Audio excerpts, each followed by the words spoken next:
하나님이 하시는 일을 보면 하나님이 원하는 자를 불러서 하신 일이 있습니다. 그게 처음부터 한 일이 삶 속에서의 고통, 삶 속에서의 방황, 뭐 이런 것들을 할 수밖에 없는 현장을 만나게 하시는 겁니다. 방황할 수밖에 없는 현장을 딱 만나게 하세요.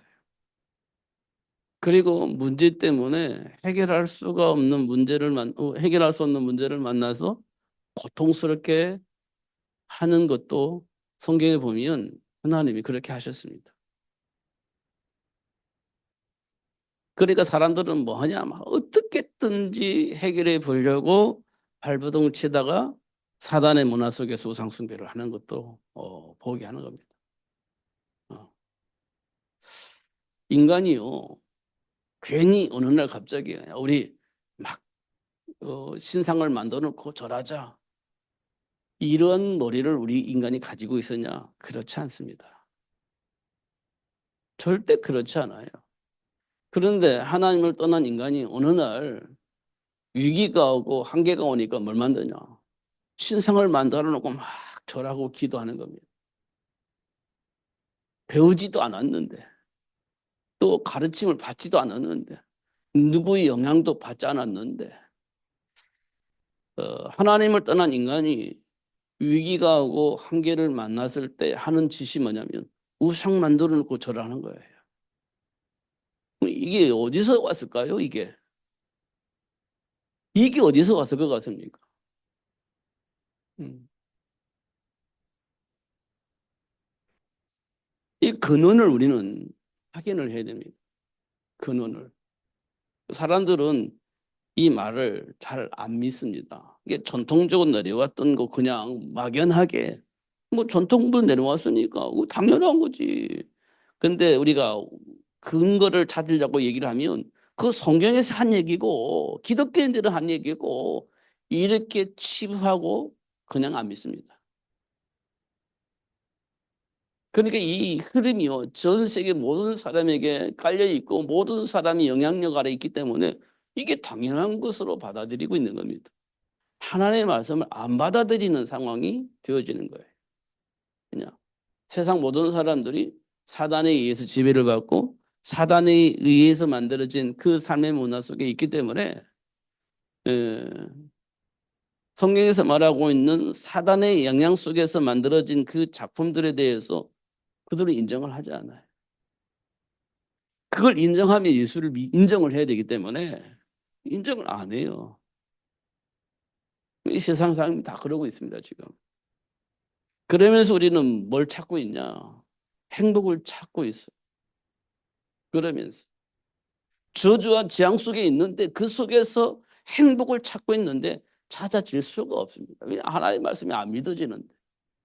그런 문제의 근원을 우리가 인정을 안 하는 거잖아요. 그 속에서 고통스럽잖아요. 그러니까 그 속에서 또 행복을 찾아 나가는 거예요. 그게 사단이 만들어 놓은 쾌락이고 타락입니다. 그 속에서 우리는 또 뭔가 만족을 느낄 수 있는 걸 찾는 거예요. 이런 부분들을 우리가 현장에서 꼭 봐야 됩니다. 저는 제가 지금까지 쭉 여러분들에게 전달한 메시지는 근원입니다. 근원. 근원. 이게 바뀌어져야 됩니다. 그렇지 않으면 공동탑이 무너지랴 그러지만요. 공동탑 무너집니다. 바벨탑 무너지잖아요. 아무리 공동탑을 쌓아도 어느 날 무너져요. 그 근원을 알면 절대 무너지지 않습니다. 절대로. 자, 성경에 보면 예수님께서 뭐라고 말씀하셨냐면 주는 그리스도시요 살아계신 하나님의 아들이십니다라고 고백했던 베드로에게 예수님께서 하신 말씀이 뭐냐? 음부의 권세가 너를 이기지 못할 것이다. 이렇게 되어 있습니다. 이 말은 베드로 무너지지 않는다는 거예요. 결코 무너지지 않아요. 그럼 베드로가 절대 실수하지 않았느냐?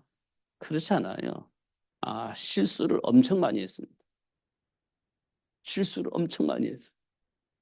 그건 왜 그러냐 보니까요. 예수를 알기 전에 가지고 있었던 체질이 있습니다. 염려와 두려움.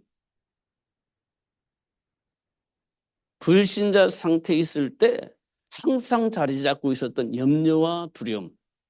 이게 아브라함에게, 베드로에게 항상 자리 잡고 있었습니다.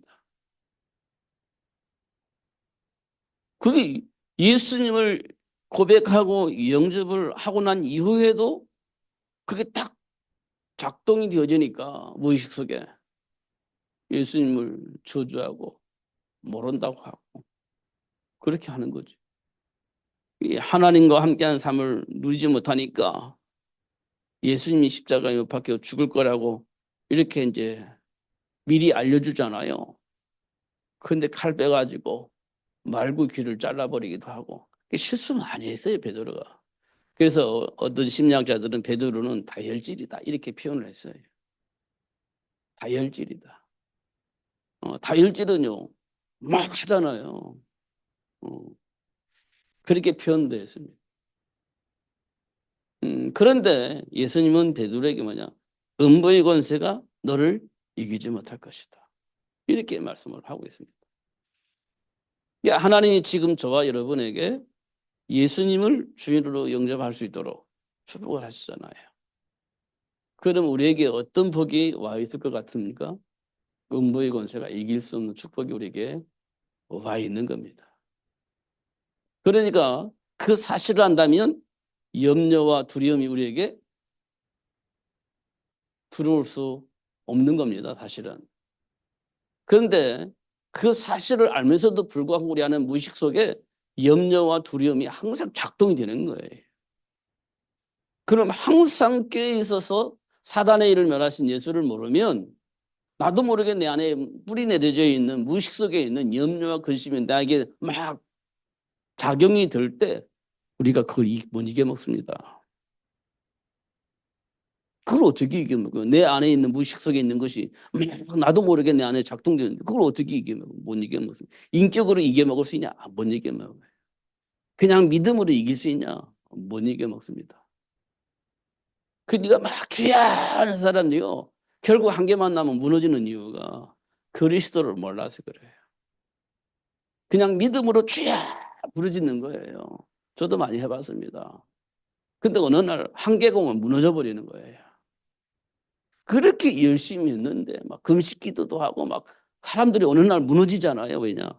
그리스도를 모르면 어느 날 무너지는 겁니다. 저와 여러분이 그런 배경을 가지고 있어요. 무너질 수밖에 없는 배경 가지고 있습니다. 그래서 우리가 순간순간 무너지는 겁니다. 어쩔 수가 없어요. 그걸 어떻게 극복해요? 그냥 믿음으로 극복하려고 노력을 하는 겁니다. 그런데 안 돼요. 그러면 이제 원망하죠. 원망합니다. 왜? 나도 좀 다른 사람들처럼 편안하게 살고 싶은데 그렇게 안 된다고 생각하면 원망을 하는 거지. 그렇지 않습니까? 근데 다른 데 가본 들도 마찬가지예요. 그럼 어떻게 해야 되냐? 그리스도를 모르면 안 되는 겁니다. 어느 곳에 가도 안 돼요. 그리스도를 알면 됩니다. 그래서 알면 돼요. 이게 가장 근본적인 거예요.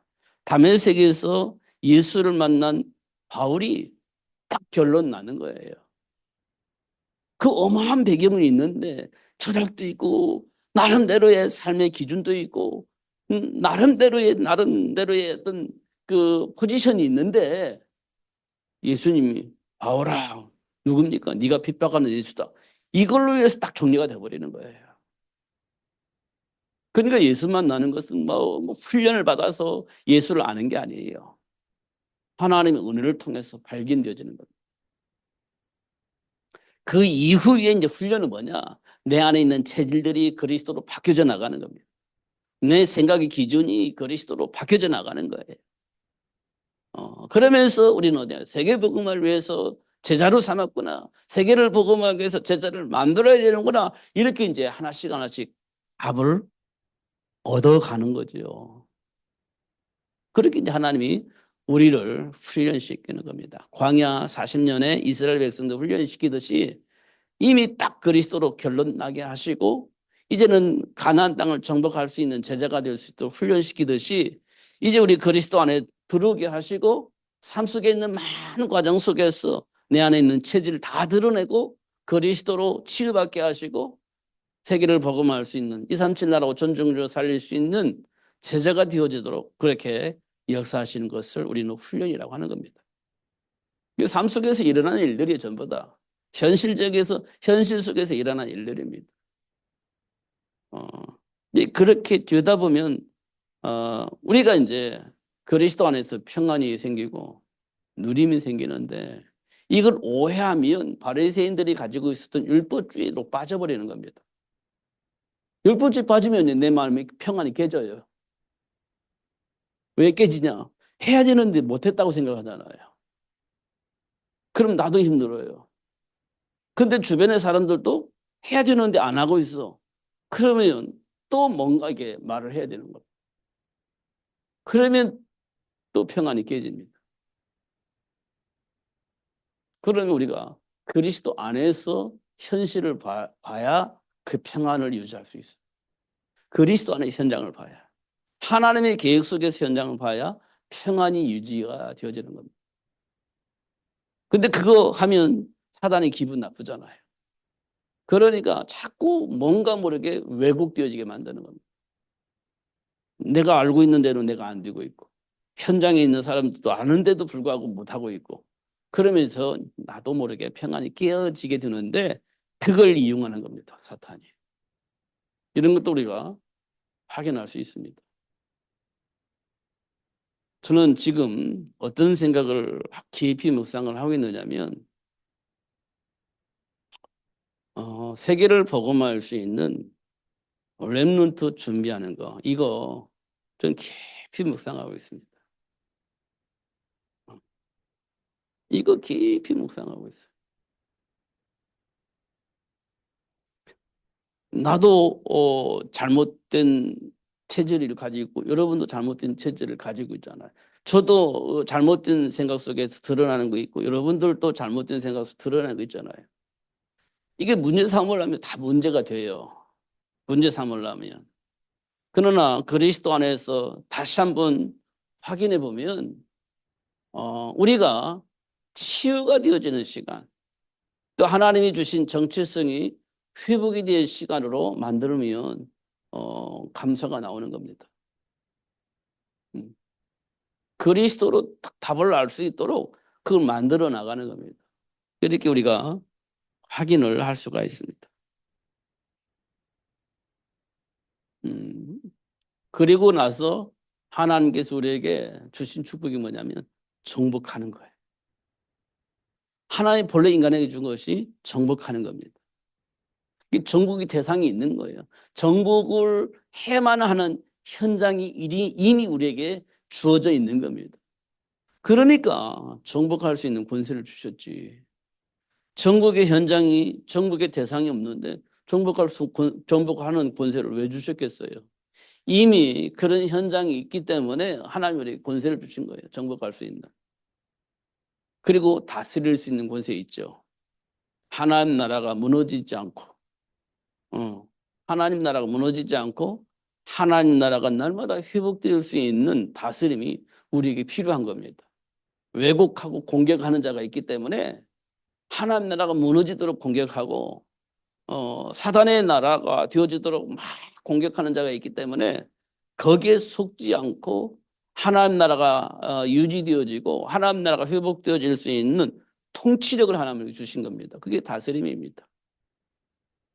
그렇죠. 그러니까 그런 문제 말 때마다 그래서 하나님이 우리에게 정부가 다스릴 수 있는 권세를 주셨고 예수 이름으로 정부가 다스릴 수 있는 축복을 누릴 수 있도록 하나님이 역사하셨다는 사실을 확인할 수 있어요. 문제를 만날 때 위기를 만났을 때 막 한계를 만나서 어째 빨지 못하고 방황할 수밖에 없는 상황이 왔을 때 그래서 하나님께서 우리에게 정부가 다스릴 수 있는 권세를 주셨구나. 혈과 육의 싸움이 아닌 영적 싸움을 통해서 모든 것이 회복되어지는구나라는 것을 확인할 수 있게 되어지는 거예요. 그럼 이 세상이 왜 이렇게 곤란합니까? 그 훌륭한 수많은 목사님들이 계시는데 그 수많은 훌륭한 목사님을 따르는 수많은 성도들이 계시는데 왜 이 세상이 이렇게 혼란스럽습니까? 질문을 아니 할 수가 없어요. 질문을 해야 됩니다. 지금 우리 나라에 뭐 숫자가 뭐 5천만 이렇게 얘기를 합니까? 숫자가 많이 줄어들었을 것 같긴 한데 근데 기독교인들은요 옛날에는 천만이라 했어요. 천만. 4분의 1이 기독교인이라고 해서 제가 어릴 때. 4분의 1, 4명이 모이면 그 중에 하나 기독교인이 있었다는 거예요. 천만이었으니까. 그럼 지금은요. 그래도 500만? 이 정도는 될 겁니다. 내가 정확한지 모르겠는데. 그 500만이면 작은 숫자가 아니에요. 음, 그런데 우리나라는요. 굉장히 복잡합니다. 그 수많은 답을 가지고 있는 기독교인이 그 수많은 사람이 있는데 우리는 굉장히 복잡합니다. 막 혼란스럽습니다. 그럼 기독교인들이 하나님의 축복을 지금 누리지 못하고 있다는 거예요. 하나님 주신 사명을 잘 감당 못하고 있다는 거예요. 어떻게 보면. 그잖아요. 그래서 하나님께서 우리에게 자꾸 그리스도 이걸 자꾸 확인하는 겁니다. 내 안에 있는 생각과 감정의 기준을 그리스도 다시 이게 재조명을 해야 되는 겁니다. 음. 힘들겠지만 마음이 안 풀리겠지만 그래도 그리스도로 답을 써야 돼. 다른 거 쓰면 내 속에 있는 거 풀고 그러면 해결될 것 같지만요. 그건 더 악화되어지는 겁니다. 사실은 악화되어져요. 내 안에 있는 감정 팍 풀어보세요. 그러면 나는 시원할지 모르겠지만 결과는요. 긁어부스럼 만드는 겁니다. 잘 확인해 보면 그렇습니다. 그럼 어떻게 되겠습니까? 그러니까 이제 우리가 그리스도를 통해서 지금 내 안에 감정도 점검을 해야 되고 지금 내가 살고 있는 현장도 점검을 해야 되고 지금 내가 막 뭔가 말했잖아요. 이 말의 어떤 배경도 점검을 해야 되고 그렇습니다. 해야 할 일이 참 많아요, 우리가. 음. 그것 때문에 우리가요, 기도하는 겁니다. 요셉이 노예 생활하면서 늘 기도했던 것은 내가 그때 그 말도 하고 그런 감정도 있고 막 그런 어떤 노예들끼리 분쟁도 하고 막 이런 거 있었을 건데 그걸 아마 분명히 체크했을 겁니다. 요셉이 노예 생활하면서 저녁에 하루 종일 생각하면서 이게 뭔지 이게 왜 그랬는지 이 배경이 뭔지 하나님 주신 축복은 내가 어떻게 사용했는지 이런 거 다 점검을 했을 겁니다. 집에 와서 잠자기 전에 했을 겁니다. 분명히 했을 겁니다. 그리고 그리스도로 충만하게 해달라고도 기도했을 거예요. 다 점검하고 체크하고 기도 제목 만들어 놓고 분명히 하나님 주신 축복을 누릴 수 있도록 성령을 요새달라고 기도하고 잤을 겁니다. 아침에 일어나서는요. 지난번에 그렇게 그런 상황이 생길 때 이제 속지 않도록 성령을 충만케 하시고 가르쳐 깨닫게 하신다고 했으니까 가르쳐서 깨닫게 해주셔서 하나님의 자녀심의 원수를 누릴 수 있도록 역사해 주세요.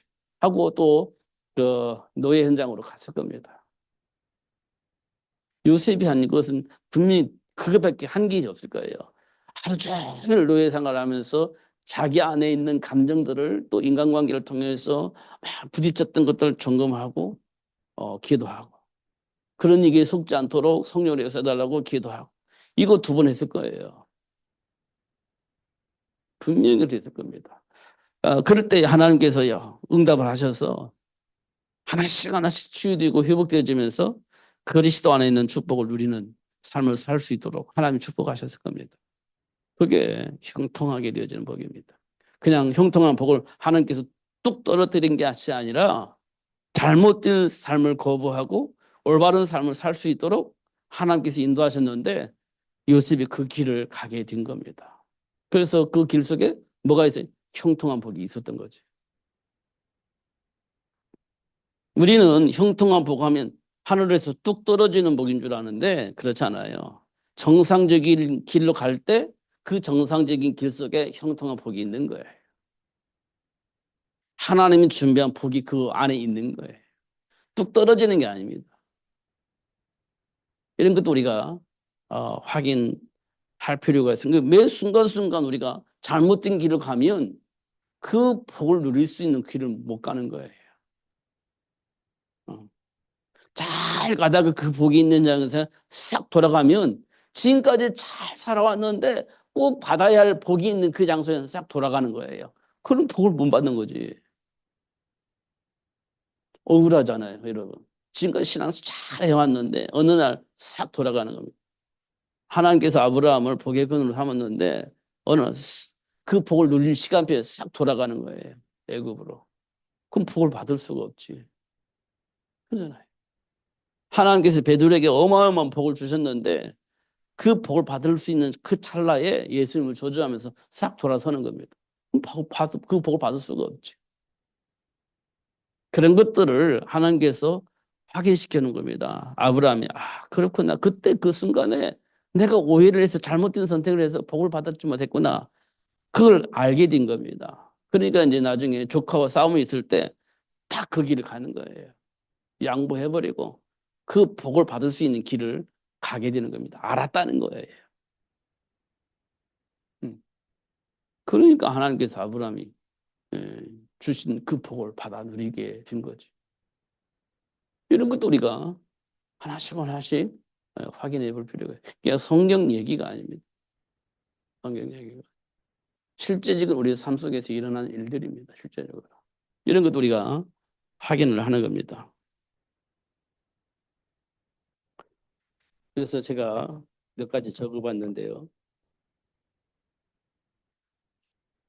정복하고 다스릴 수 있는 축복을 주신 이유는 사단의 속임수가 있기 때문에 그래요.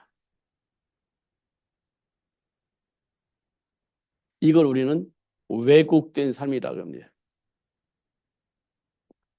왜곡된 삶이라고 하는 겁니다.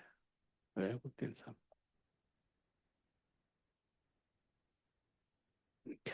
이 중에 중요한 건 뭐냐? 나 중심입니다. 나 중심. 인간, 좀 넓게 말하면 인간 중심. 하나님이 떠난, 하나님이 안 계신 거예요. 우리 안에. 우리 삶 속에 하나님이 안 계시는 거예요. 나 중심으로 이 세상을 돌리는 겁니다. 이게 이제 맞는 것처럼 보여져요. 왜? 내가 행복하려면 나 중심이어야 돼. 내가 성공하려면 내 중심이어야 돼. 내 인생의 미래를 보장받으려면 내 중심이어야 돼. 이렇게 만드는 겁니다. 이게 틀리다고 우리 생각을 안 해요. 당연히 그렇게 살아야 된다고 생각을 하는 겁니다. 그게 사단이 우리에게 주신 왜곡된 삶이에요. 이게 인정이 되어야 됩니다. 이게. 그래야 우리가 하나님의 계획으로 들어와요. 이게 인정이 안 되면 우리 하나님 계획으로 못 들어와요. 절대 못 들어옵니다. 이미 내 중심으로 돼 있는데 어떻게 이걸 내려놔야 하나님 중심으로 살 수 있는데 이거 안 내려놔지는데 어떻게 하나님 중심으로 살 수 있겠어요? 그거 안 되는 겁니다.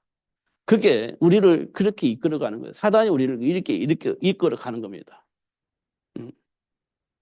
잘 생각하면 저도 그래요. 여러분도 그래요. 이 속에 있습니다. 우리가.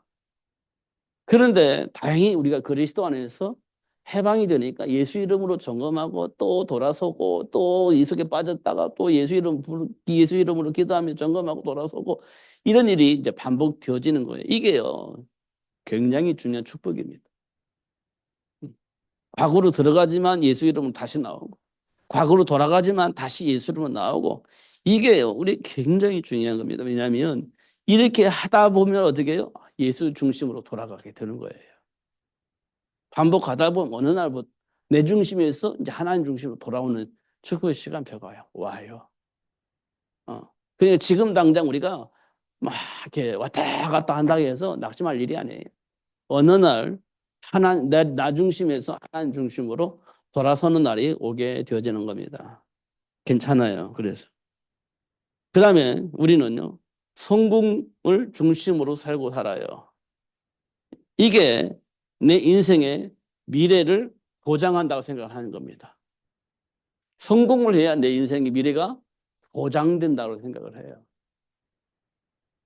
이거는 이 땅의 모든 사람이 가지고 있는 겁니다. 어. 나 중심도 이 세상의 모든 사람이 가지고 있는 것이고 성공의 삶을 사는 것이 내 인생의 미래가 보장된다고 생각하는 이 생각도 이 세상 모든 사람이 가지고 있는 생각이에요. 이 세상이 이렇게 다 돌아가고 있는 거예요. 그러니까 이렇게 세상이 돌아가고 있는데 나는 예수 중심으로 산다? 너무 어렵죠. 세계복음을 위해 산다? 정말 어렵죠. 세상이 성공으로 막 중심으로 이렇게 막 나름대로 열심히 준비해서 성공을 향해서 막 달려가는데 나는 세계복음을 위해서 살 거야? 어렵죠. 그래서 세상 현장에 나가면 힘든 거예요. 왜 세상은 전부 다 나 중심이고 성중 중심으로 막 세상 돌아가고 있는데 나는 세계복음을 향해서 이게 어려운 거예요. 현장에 나가면 이게 충돌이 생기는 겁니다.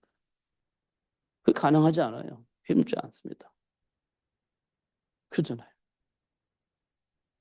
그러니까 지금 나도 성공하고 싶고 돈 벌고 싶고 나름대로 뭐 하고 싶은데 야 예수 중심 너무 힘들어. 그래서 안 된다는 겁니다. 사도 바울이 말한 대로 안 되는 거예요. 그래서 안 되는 겁니다.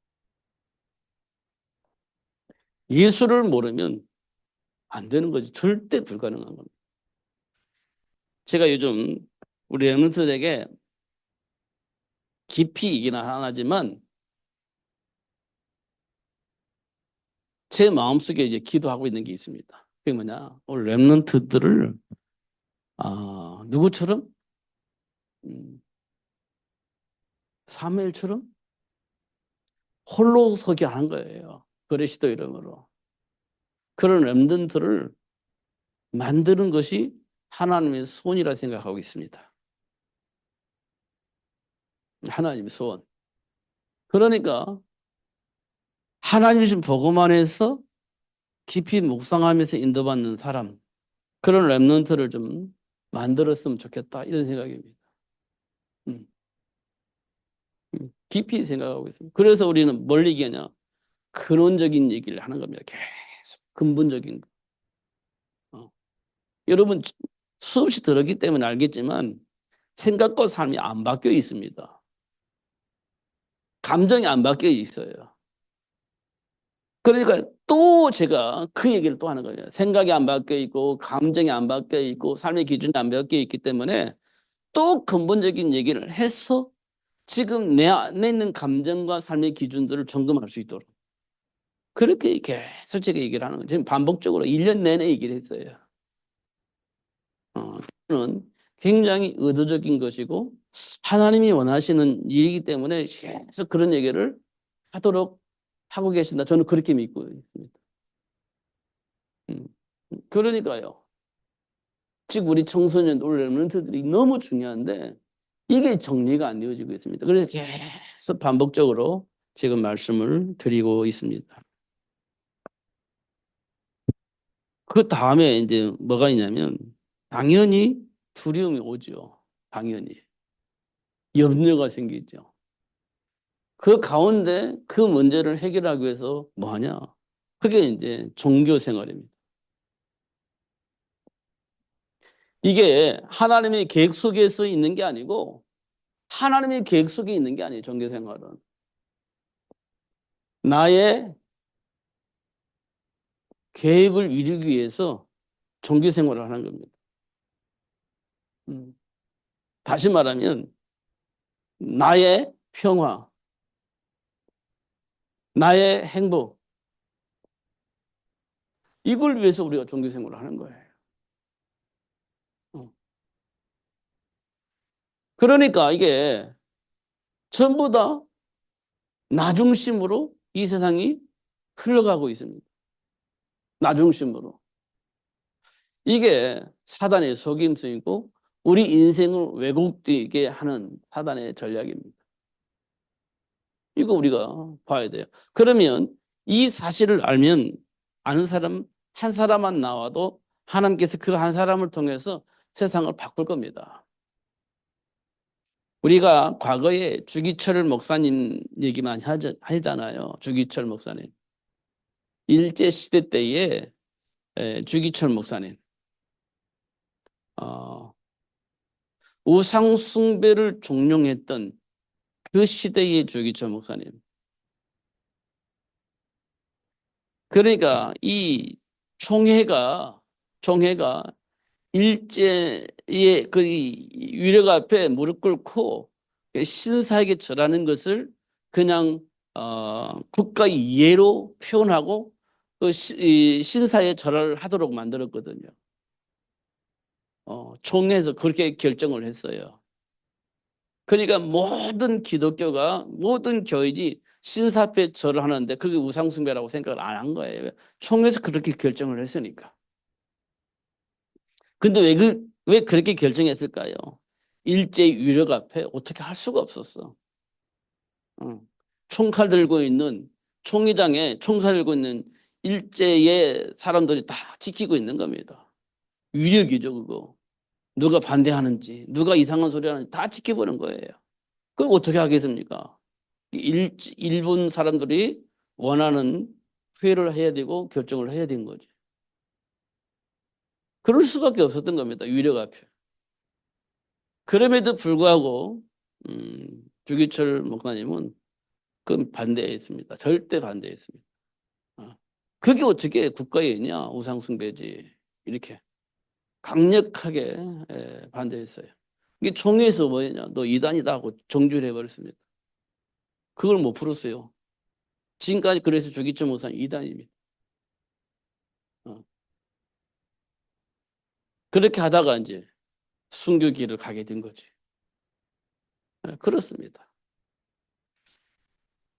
결국은 그리스도를 모르면 안 되는 겁니다. 유력 앞에서는 안 돼요. 아브라함도 기근 앞에서는 안 돼요. 베드로도 그 죽음의 위기 앞에서는 안 되는 거예요. 그게 이제 왜곡된 삶을 이끌어가는 사단에 의해 역사하고 있는 거예요. 이런 거 우리가 확인을 해야 돼요. 그러니까 이 세상은요, 나 중심입니다. 전부 다. 뭐 말씀이 무슨 소용이 있습니까? 나 중심인데. 이렇게 되어지는 겁니다.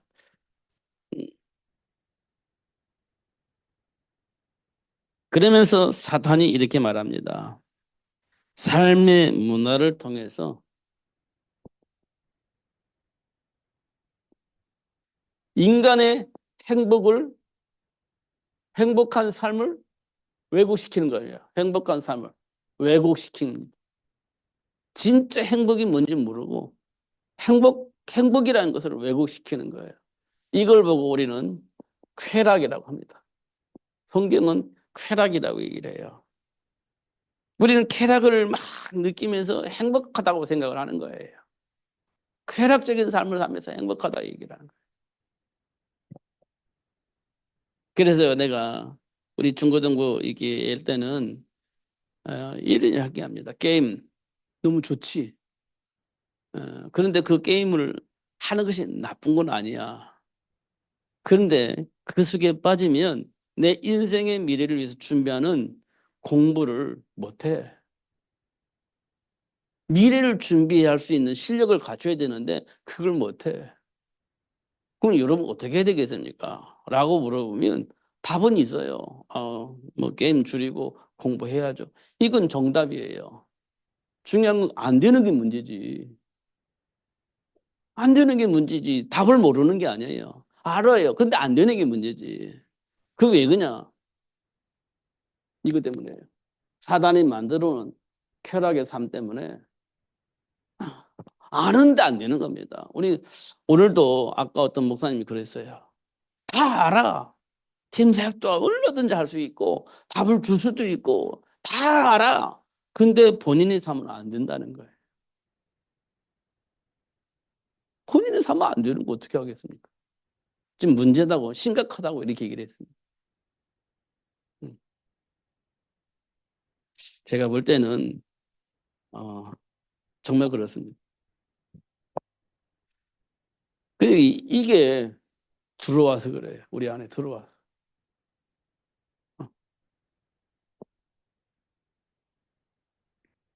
그러니까 우리가 잘 알고 있는 것처럼 가인이 최고의 성공한 삶을 살았잖아요.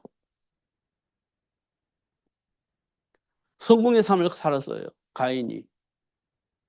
그런데 행복했냐? 행복하지 않았어요. 그러나 모든 걸 가지고 어디로 갔냐? 쾌락으로 갔어요. 행복하지 않으니까 쾌락의 현장으로 가버린 거예요. 누가? 가인이. 왜? 모든 걸 다 가지고 있는 성공한 사람이니까. 자기가 하고 싶은 거 다 할 수 있어요.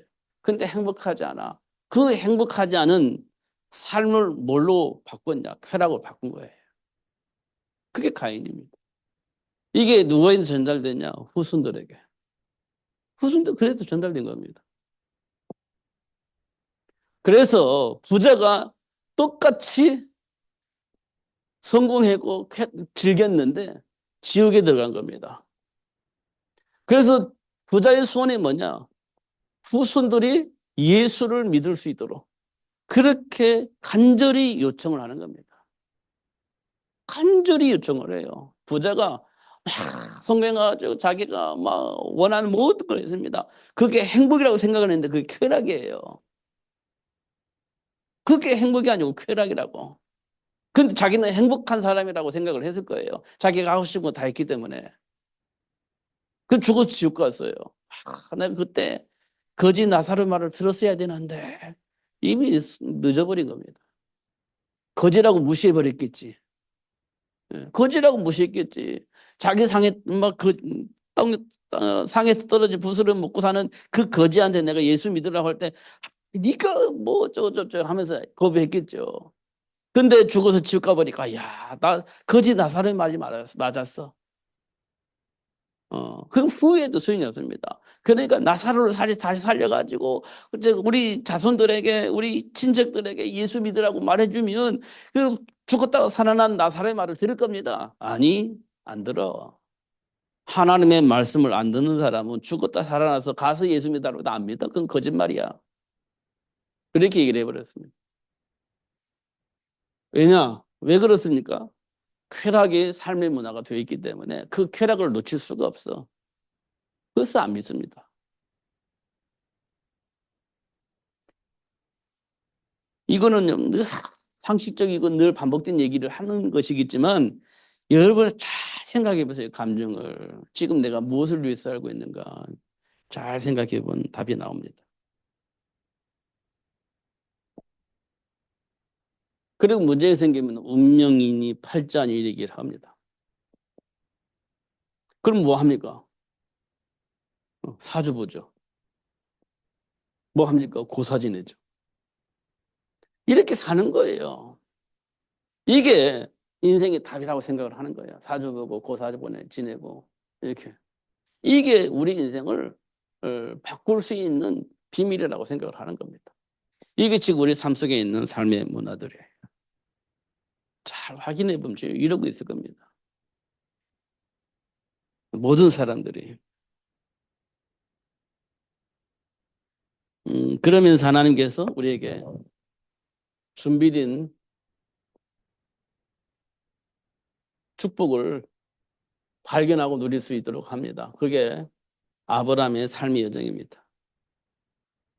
아, 지금 우리 인생이 그랬었구나. 그런데 하나님이 나를 복의 근원으로 세우시고 복이 무엇인지 지금 이 땅에 살고 있는 사람들이 삶에 사람들이 생각하고 있는 그게 그 복이 아니라는 것을 알게 하시고 참 복을 알 수 있도록 그리고 그 복을 누릴 수 있도록 영향을 입힐 수 있는 근원이 되어줄 수 있도록 하나님께서 아브라함을 축복하신 것을 확인할 수가 있습니다. 그리고 베드로에게는 사람 낚는 어부가 되어지게 했죠.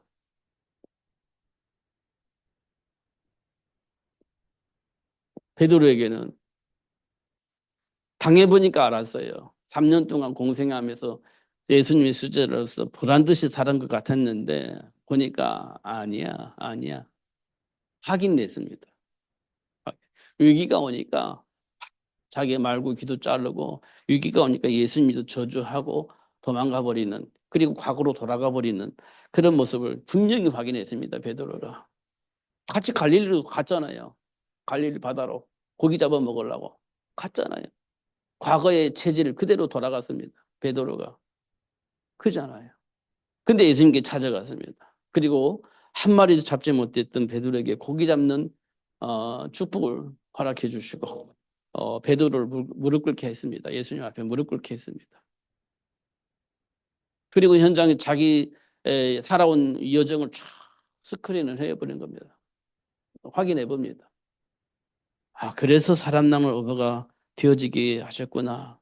지금 이 땅에 수많은 사람들이 자기와 같은 삶의 여정을 갖고 있다는 사실을 확인한 겁니다.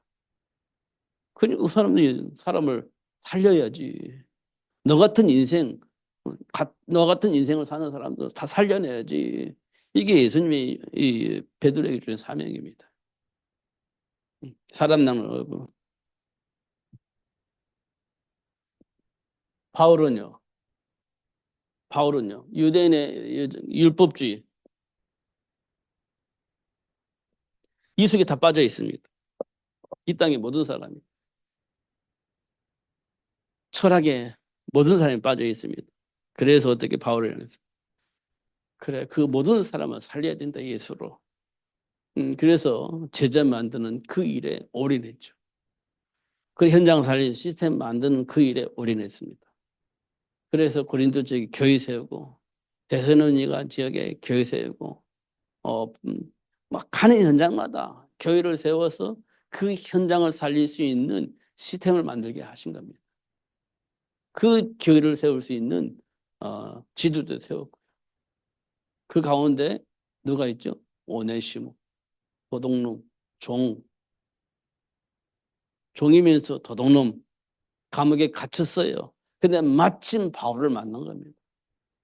그러면서 그리스도를 통해서 정체성이 회복되어지고 치유되고 회복되면서 다시 빌레몬의 집에 가서 하나님 원하신 교회를 할 수 있도록 그렇게 축복을 받은 것을 확인할 수 있죠. 그게 사도 바울이 뭐냐? 현장 복음화입니다. 그게 현장 복음화. 이걸 붙잡고 바울은 기도하기 시작했는데 한 번도 다른 길을 간 적이 없어요. 이런 것들을 우리가 좀 봐야 됩니다. 그러면서 16장, 17장, 18절을 보면 항상 기뻐하라. 쉬지 말고 기도하라. 범사에 감사하라. 이것이 그리스도 예수 안에서 너희를 향하신 하나님의 뜻이다. 이렇게 말씀을 하고 있습니다. 그러면서 22절에는 악은 어떤 모양이라도 버려라. 이렇게 얘기를 하고 있습니다. 이것 때문에 우리가 기도할 수 있습니다. 이것 때문에. 다시 한번 기도가 분명히 정해지고 기도 제목도 분명해지고 그 기도가 응답될 때까지 쉬지 않고 기도하는 거 굉장히 중요한 일입니다. 예수 안에서 진짜 행복한 삶을 누리시는 여러분 되시기를 예수님 이름으로 축복합니다. 기도하겠습니다. 살아계신 하나님 아버지 감사합니다. 오늘도 최고의 복을 주시고 또 알게 하시고 또 각인시켜 주시니 감사합니다. 결코 감정에 속지 않고 내 안에 있는 삶의 철학에 속지 않고 언약 붙잡고 기도하며 성령의 역사 속에 인도받는 삶이 될 수 있도록 축복해 주옵소서. 예수님 이름으로 기도하옵나이다. 아멘.